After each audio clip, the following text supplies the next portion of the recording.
Hello, and welcome to the Healthy Be Human podcast. My name is Callie. I'm your podcast host, and I am so excited to have you here today listening. Wherever you are, if you're walking, driving, surfing, wherever, welcome. I am literally so pumped for today's episode because if you've been listening along, we're on part 3 of our Healing Girl Summer series. This is a 3-part series where we're diving into lots of topics in the mental health realm. So it's been a lot of Q&A style episodes and literally so fun, and I hope they've been really helping you guys. I've been loving the messages you guys have been sending me on Instagram. They've been making me just so happy just to hear you guys loving the podcast and getting a lot of just help and wisdom from it for your mental health journey. So if you haven't listened to part 1 and part 2, definitely go check those episodes out. But before we get into today's episode, we always start things off with a little self check-in. So think of the self check-in as a time to just reflect and to really ground yourself and become present wherever you are in your day. So wherever you are, I want you to take a nice deep inhale through your nose, fill up your lungs with lots of goodness, lots of love for your beautiful body. And then exhale, slowly open your mouth, sigh, and out, letting go of any tension, any negativity. Just release it with your breath. One more time here. Inhale, grow a little bit taller with your breath. Feel the goodness and golden energy flowing through your lungs into your body. And then on your exhale, just slightly open your mouth, sigh it out, letting go of anything that's been holding you back in your mind. Just release it with your breath. Okay, I hope you're feeling a little bit more. Slow it down now. I want you to ask yourself on a scale of 1 to 10, 10 being amazing, 1 being not so hot, how am I feeling today? Getting real with yourself here. And ask yourself now, why do I feel like this? Maybe something happened, maybe nothing happened. Just starting to pinpoint if there is a root cause. Now I want you to ask yourself, what is something I can do to move this number up the scale? Something to make you feel better. It could literally be just listening to the podcast. Okay, now I want you to ask yourself on a lighter note, have I drank water in the past 30 minutes? If you listen on the weekly basis, you already know you have your water bottle by you. But if you don't, pause the podcast, go grab your water, and we're going to chug and hydrate our hot bods in 3, 2, 1. Cheers to hydration, especially in the summertime. I was sweating up a storm earlier today. I went longboarding with John, and literally after 30 minutes, I was dripping in sweat. In the most, I know it's disgusting, but in Florida in July, it feels like a sauna outside. It's kind of nice, but also I feel like if I step outside, I'm sweating. So a lot of detox going on anytime I'm outside. But anyways, moving on. I want you to ask yourself, have I stood up in the past 60 minutes? I challenge you to stand up, shake at the legs, shake at the arms, get the blood flowing, and sit back down. Okay, that was a song. Now I want to ask yourself, have I nourished my body today? I am guilty of this. I need to eat lunch. I'm recording this at 1 p.m. So hold me accountable. After this episode, I will be going and making myself a delicious lunch.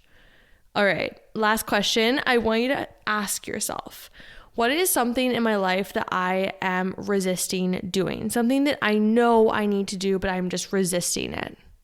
For me, it's cleaning out my closet. I am majorly resisting it, but I know I need it. So think about that thing, and then we're going to make a promise to each other that we're going to do that thing today. We're going to take the first step, okay? So I'm going to take the first step in cleaning out my closet, and I'll probably have stuff on Depop later. So keep a lookout for that. I'm just going to plug that because I do want to sell my clothes. So, okay. I hope you're feeling good. I hope you're feeling checked in. I hope you're feeling excited because it's another episode and we're going to dive into all things mental health, but life updates. I feel like I haven't recorded a podcast in such a hot second because last week I was ahead of the game. I was recording my podcast episode pretty early. Usually I record these the day before, and it is the day before. It's actually the 4th of July as I'm recording this episode.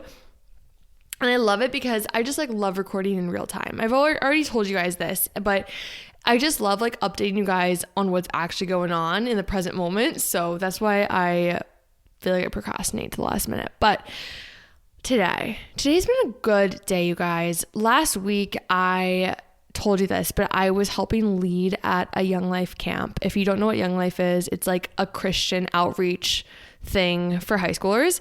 And I was feeling really called to doing a new ministry. And so I was led to Young Life, and we went to Saranac, New York, Saranac Lake. And it was a week-long camp. And I've never ever led a camp before. I helped with a retreat a couple weeks ago. It was just like a 3-day weekend thing. It was really fun. It was the Purpose Retreat for college students. I absolutely loved it. But this was very much out of my comfort zone. I think I've told you guys this before, but I had a really bad experience with camp when I was younger. And so I had a little bit of a fear of lakes. And so yes, when I went cabin tubing in the lake, I was hanging on for dear life and probably blew out the girl next to me's eardrum from screaming so much. But anyways, we took some steps forward in the right direction. And the week was honestly so amazing. It was just really cool to just like build such amazing just relationships with different girls, and to really just help people just open up about just things they've been struggling with and have those tough conversations, and just being a friend and just experiencing life with people who are in high school. Like, that was just so freaking cool. And I am so pumped because I am going to continue to help out with Young Life as the school year starts. And if you're in high school listening, definitely check out Young Life. It's really cool. And I truly, like, when I was in middle school, I think I went to one Young Life thing, and I didn't have a great experience because I struggled with social anxiety as a kid, and there weren't a lot of leaders, and I felt kind of just like not seen. But I do challenge you, if you are looking for community, to put yourself out there and to overcome that social anxiety, and just to like not let it hold you back, because I let it hold me back for a lot of my life. And I was even nervous about going into this camp with social anxiety struggles in the past. It was hard because I didn't know anyone, and you gotta just push through it. And so I think if you are struggling with social anxiety, like I have been there, and it's real. It's really tough. I think my best tip with it though is you can't let it stop you. You have to realize that you are stronger. And I didn't realize this until I had like a conversation with two other leaders. We were all feeling the same way. We were all struggling with that social anxiety, that fear of not knowing anybody. And I think a lot of times when you're in the social anxiety trap, you feel like you're the only one experiencing that feeling. But I will say, after having that conversation on day one with other leaders, being like, yeah, we all bawled our eyes out before going to camp because we were so afraid, you're not alone in it. And so just have those deep conversations with people, open up, and just fight it. Fight the social anxiety, because when you fight it, when you push through it, that's when beautiful things happen, and beautiful relationships that you never knew you were going to have will form. So that's my little TED talk on social anxiety. Social anxiety is so frustrating, but I know you can do this, okay? Wow.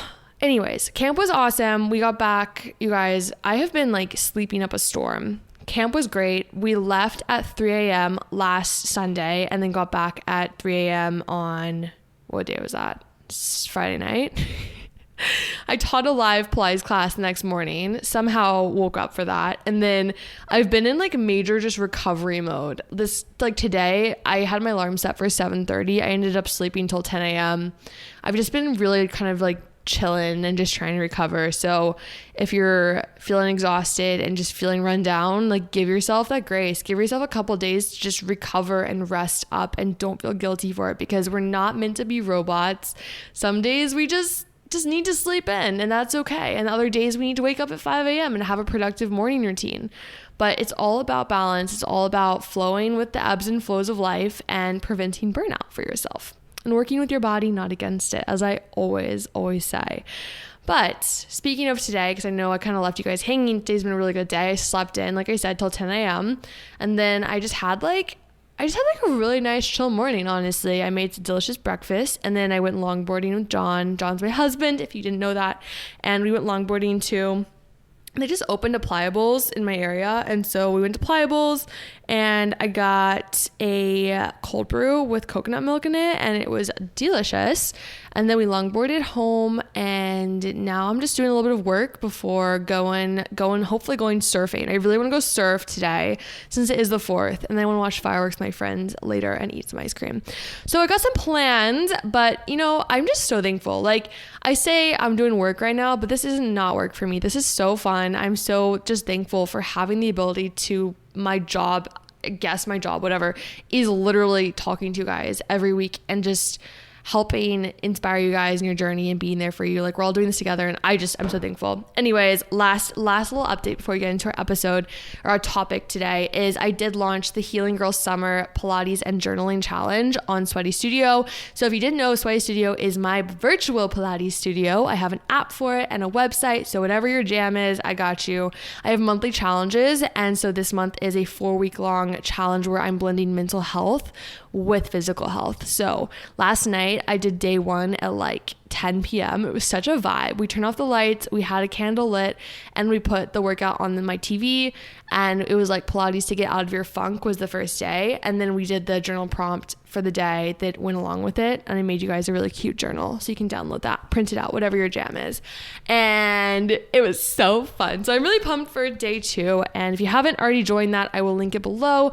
You guys can join and you'll get a free trial, so you can try it out for like half of the month free, and then keep doing it. Also, you guys, we have a live Taylor Swift Barlates class on Saturday.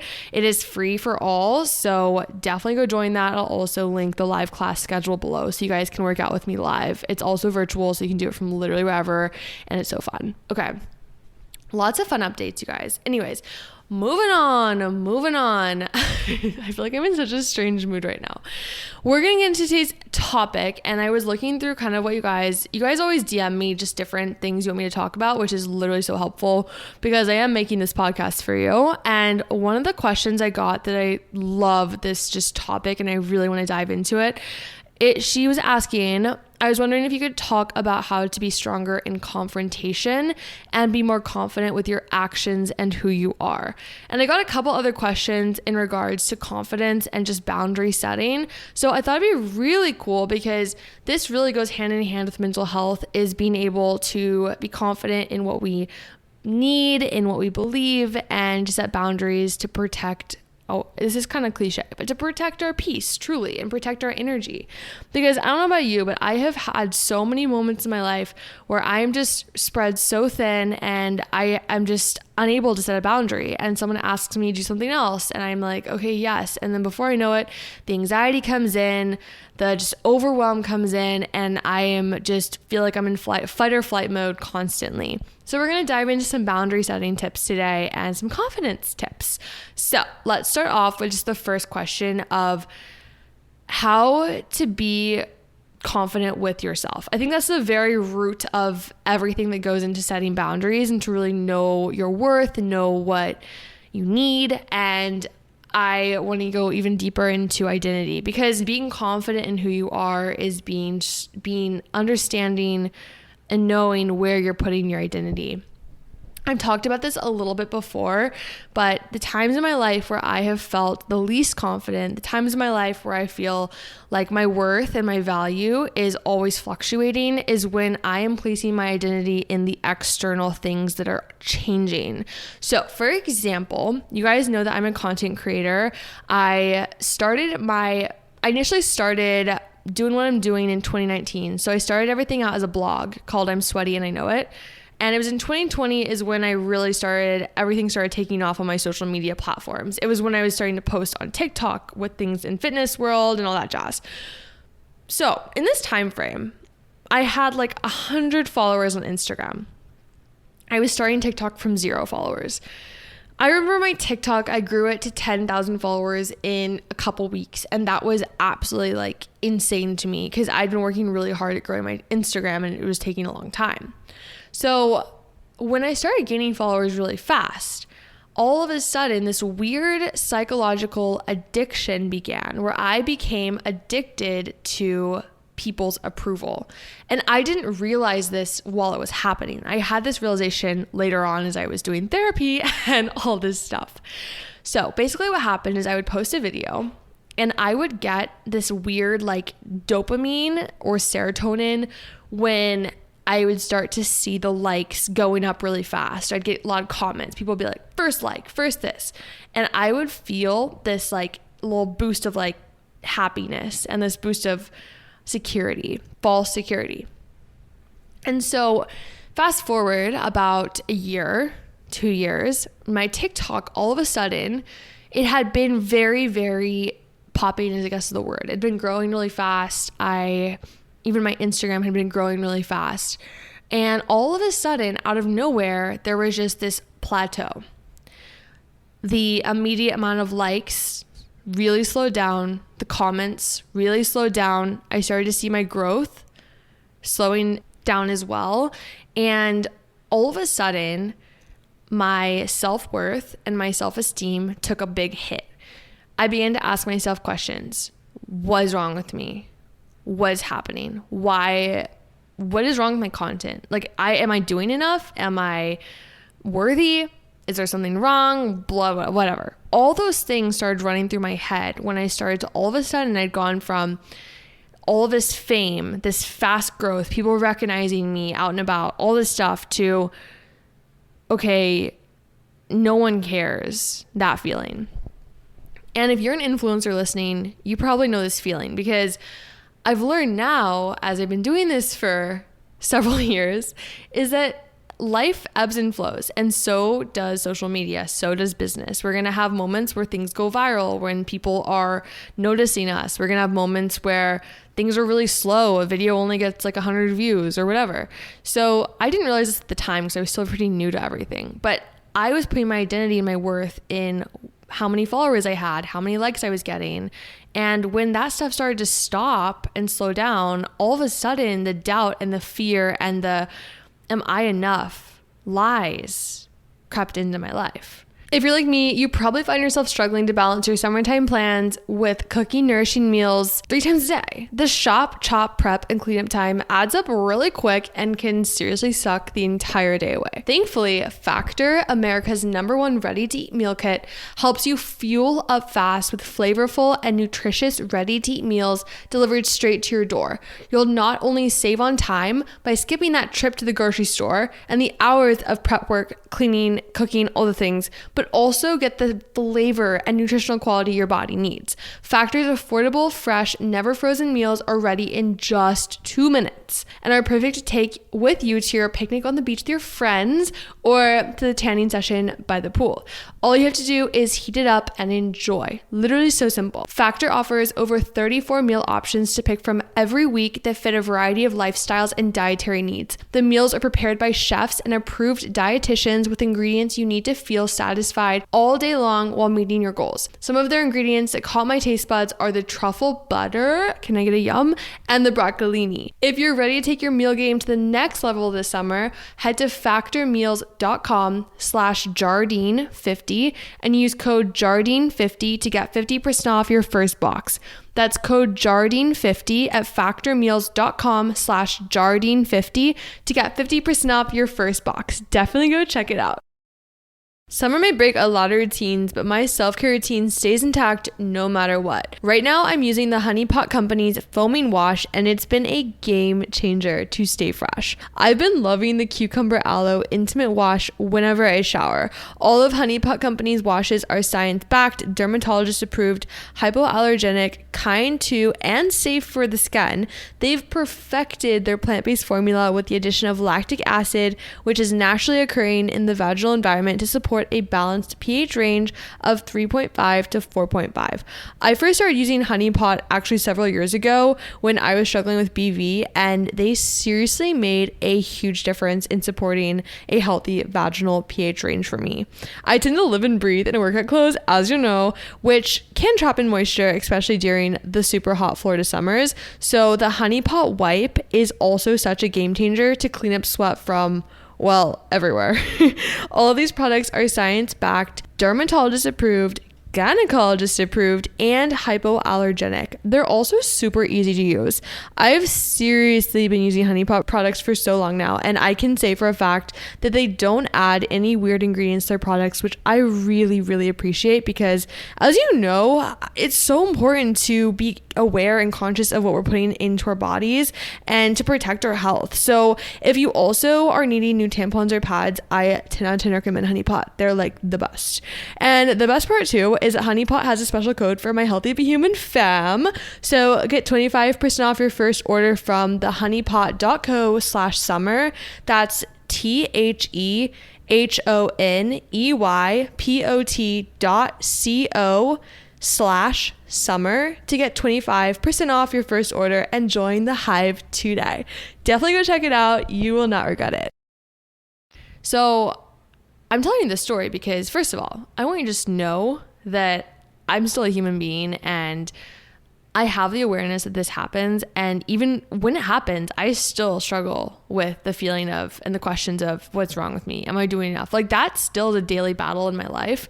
And I'm learning to navigate it better, but it's still difficult. And I think even if you're not a content creator, even if you're listening to this and you're a college student and you don't have a job yet, you're still a student, you are not on social media, and you may still feel the same thing. Like maybe you're putting your identity in the person you're dating. If you went through a breakup, all of a sudden, if that person cheated on you, all of a sudden that false identity, the insecurity you had in that relationship, it just feels shot. It feels like, wait, that wasn't actually secure. I'm back to square one. That feeling. I've been there. So point is, I want you to identify where you're putting your identity. Are you putting your identity in being someone who's famous? Are you putting your identity in popularity? Are you putting your identity in your relationship? Are you putting your identity in your grades? Are you putting your identity in your job title, in your money, in whatever it is? Get real with yourself. It's tough. But something that I'm realizing now is when we put our identity in things, in the thing that doesn't change, that is constant, that tells us our worth, that tells us we're enough and who literally created us, that's when things start to change. And you guys, if you're listening to the podcast already, you probably already know this, but I'm a Christian and I got back into my faith a year ago. So a little backstory, I grew up going to church my whole life. And then when I was in high school and college, I just fell out of my faith. I kind of went down a little spiral of figuring out what do I really believe. And long story short, I dabbled in different things. I tried out astrology for a bit. And then I got back into my faith with just some really cool God moments that happened. And it was super cool because God actually used social media to bring me back to him. So I found this devotional that my friend had posted about by Sadie Robertson. I always talk about it. And I got the devotional and then just some other really cool things happened. If you're curious about my testimony, I have an entire episode on it called My Testimony. So go check that out. But basically, as I got back into my faith, and this is a recent realization I've had, when I'm feeling unstable, when I am not confident in who I am, it's when I am not putting my identity in God. So what does it mean to put your identity in God? So God created us. He created you. He created me. He created us in his image and he created you to be you. And he made you so special. There's not a single person in this world who is just like you, which is really cool. And if you've read the Bible before, there's verses out there that are like affirmations from the Lord. And I should have written some of them down. One of you guys actually DM'd me this super, super cool link about all the different affirmations that God tells us. You know, I'm actually going to pull this up really fast and read it to you because it's so cool. Here we go. It's 40 biblical truths about who God says I am. So I'm just going to read a couple of these to you because I read these out loud and I was like, this is so cool. So the first one is, I am chosen. So this is 1 Thessalonians 1:4. So it's, we know, dear brothers and sisters, that God loves you and has chosen you to be his own people. And then here's another one that is super duper cool. Oh my gosh, wait, I'm sorry guys. I'm trying to like scroll through this and find it. Okay, this one's awesome. I am accepted. Romans 15:7. Therefore, accept each other just as Christ has accepted you, so that God will be given glory. And then another one is, I am beautiful. Song of Solomon 4:7. You are altogether beautiful, my love. There is no flaw in you. I'm not alone. Isaiah 41:10 says, fear not, for I am with you. Be not dismayed, for I am your God. I will strengthen you. Yes, I will help you. I will uphold you, my righteous right hand. So this is like a really, really cool just blog post. It's on this website called Equation of Hope, and it's super cool. So if you are struggling with your identity, definitely go check out this link and just read these verses because they just give so much hope. And also if you're curious about like, what does it mean to put my identity in Christ? These verses literally tell you what God says about you. And so when you're feeling like you're struggling with that identity, look at these verses, look at who God says you are. And that's going to help you a lot with understanding your identity, understanding what is truth about you and what is a lie about you that's going through your head. So anyways, moving on. So the question about being confident in who you are, that's just my best advice, is work on your identity, figure out where you're putting it. And then this will help you a lot in boundary setting. So let's talk about boundary setting really fast. What are boundaries? So this is something I've really struggled with a lot, is figuring out when to say yes and when to say no. I was a yes girl for a while. I kind of went through a phase where I was like, I'm just going to say yes to literally everything and just see where it takes me. Well, that's a really awesome, fun way to live life. I overextended myself to the max in college. It was my senior year of college. I had 5 jobs at once. 5, you guys. I was also a full-time student. Like, genuinely looking back, I don't know how on earth I even navigated doing that for like a month. Like, that's so crazy. I loved saying yes. I love new things. It's fun. I love having a lot going on in my life at once. But without proper boundaries, I ended up crashing and burning really fast. And I remember it wasn't even like I quit one of the jobs. I quit every single one of them. I spiraled. I was like, I can't do this. I can't do that. I can't fathom doing any of these things. So setting boundaries is really important, even with let's just talk about like parents, for example. If you have a family member who is always calling you or is always needing something from you or texting you, and it's getting to be really overwhelming. Like, let's say you're working during the day and your mom or dad is always calling you. That's obviously like not a bad, that's a great problem to have a family member who wants to talk to you. But in order to not resist that person, or in order to not just like have that kind of like, not again kind of feeling towards that person, it is important to establish boundaries, healthy boundaries, by telling them, hey, like, look, I love when you call me on the phone. I love like talking to you, but during the day I am working and I can't talk when I'm working, or I can't talk when I'm hanging out with someone else. Like, if you have your parent is always calling you when you're with your significant other, and it's getting really distracting for you when you're on a date or just hanging out and your parent is calling you constantly. It's important to set that boundary with your parent, because it's going to protect your relationship and really help it in the long term. And it's not being mean to your parent. It's literally just protecting your energy, protecting your other relationships, and protecting your relationship with your parent. Same thing goes if you're dating someone and they're being overbearing. Let's say you're out with your girls, or you're out with your guys, and the person you're dating is constantly calling you, constantly texting you, tracking your location, isn't trusting you. It's important to have that conversation with them and be like, firm with your boundaries in a loving way. Be like, hey, this action is making me feel like you aren't trusting me, and I want to talk about it. Like, do you trust me? And having that conversation with them, and then telling them in a loving way, look, I understand that you mean the best by calling me while I'm out with my friends, but I need you to trust me. I need you to know that I love you and that I am committed to this relationship.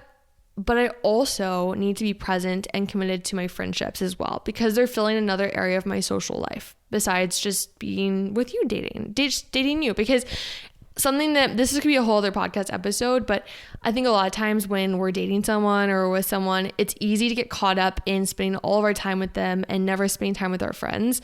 But that can end up doing so much more harm than good, because let's say if you're a girl listening, you're dating a guy.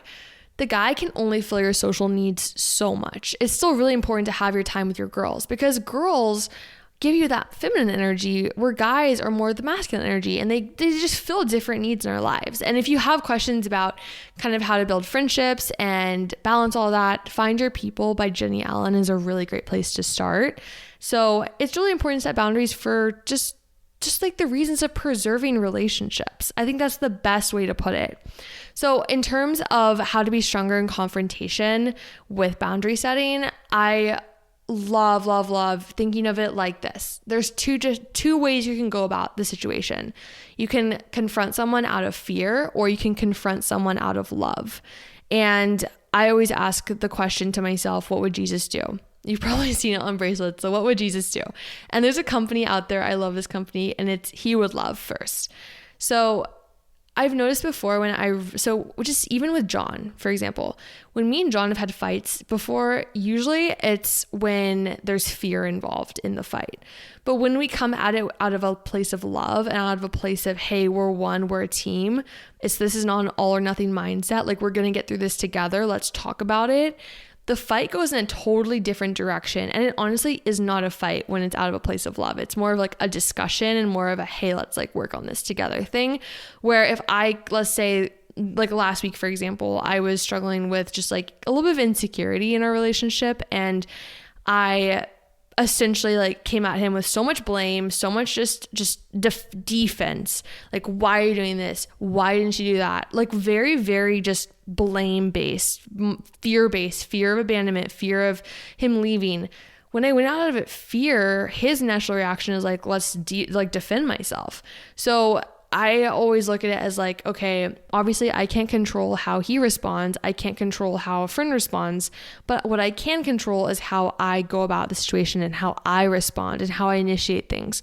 So I'm definitely not a perfect person. I absolutely still working on this all the time, but with boundary setting, with confrontation, it's really important with both those things to your intention to be out of a place of love and not out of a place of hate, not out of a place of attack, but out of a place of, hey, I love you so much that we need to set this boundary, or hey, I love you so much that we need to talk about this before it becomes a bigger thing. I think that's the best place to start with confidence and with just protecting yourself and protecting your relationships. So I want to just chat a little bit more about confidence, because confidence is sometimes I feel like my confidence really sways. It goes in ebbs and flows. Like, yes, it's important to look at where we're putting our identity. That's the absolute first step in confidence.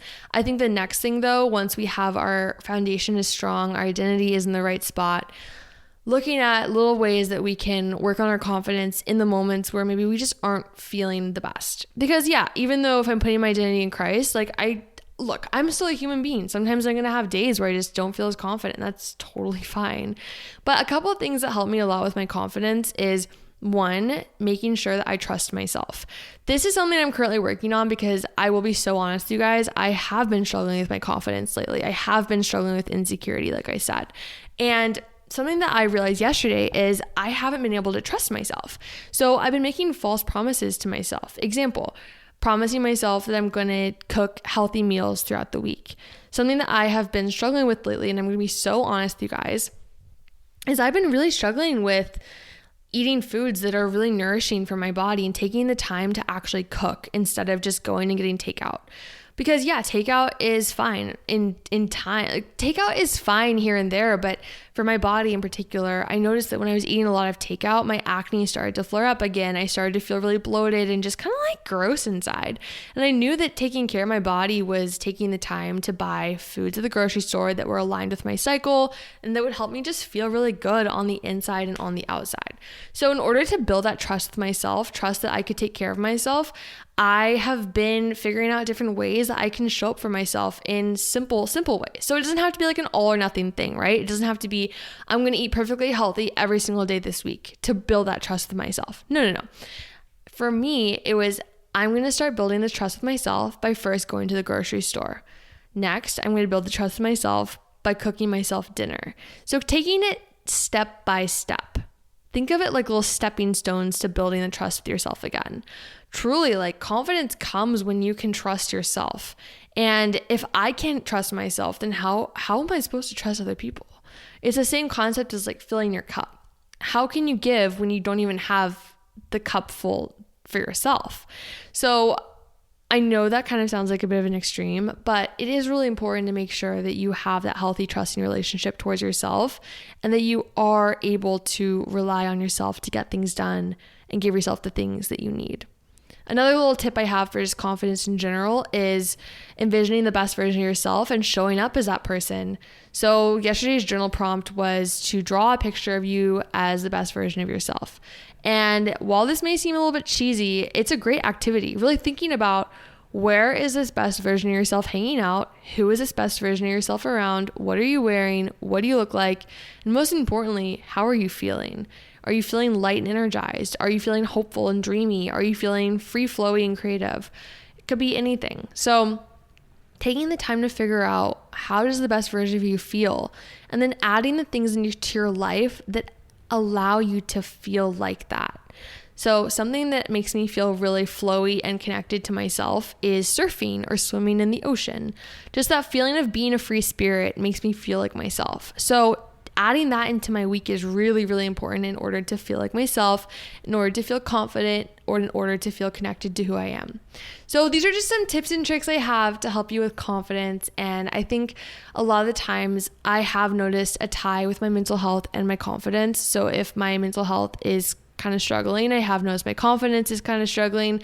So they really go hand in hand. I mean, if you're struggling with your mental health, I challenge you to do a couple of things that you know will boost your confidence, and then see how it helps your mental health in the process. You guys, I really, really hope you loved this series. If you have any more questions about anything mental health related, please don't hesitate to DM me on Instagram at healthybehumanpod. And don't forget to tag me listening to the episodes on your Instagram stories as well. I love seeing you guys listening to the podcast. It makes me so happy and smile so big.